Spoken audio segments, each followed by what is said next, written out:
میں جو winner candidate ہے وہ خاور احمد خان گادی ہیں انشاءاللہ. انہوں نے ان کی کوئی 71,414 ووٹ لیے ہیں. آر او صاحب کے پاس ری کاؤنٹنگ کے لیے آئے ہیں ہم. جب ری کاؤنٹنگ شروع ہوئی ہے تو سب سے پہلے جو ہمارے مخالف کینڈیڈیٹ ہیں جو ہار گئے ہیں ایوب گادی، اس نے سب سے پہلے جو پولنگ اسٹیشن نمبر 4 کا ہے کہ یہ والا میرا کر کے کھلے اور 10 پولنگ اسٹیشن کھلے.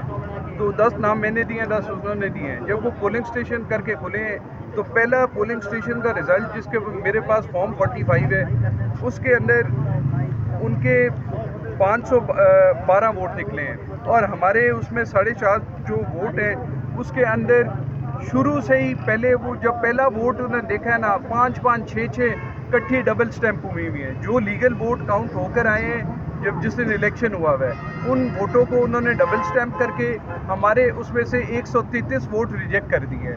اور اس سے زیادہ اب اور کیا ہونا ہے کہ یہ اپنی مرضی کا الیکشن بنا رہے ہیں، ہمیں کیا انصاف ملنا ہے.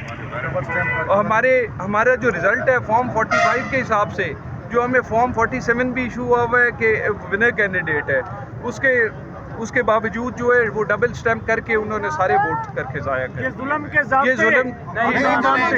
اس طرح تو ظلم ہم نہیں مانتے. ابھی آپ جو آپ کو رزلٹ دیا گیا اس کے مطابق جی ہم وہاں سے اٹھ کر آ گئے. ہم نے کیا رزلٹ لینا ہے ان سے. میں نے آر او کو کر کے کہا ہے، آر او کہتا تھا کہ جان اللہ کو دینی ہے. میں نے کہا جو جان اللہ کو دے رہے ہو وہ نظر آ رہی ہے کہ کس کو دے رہے ہو. ہم اٹھ کر آ گئے.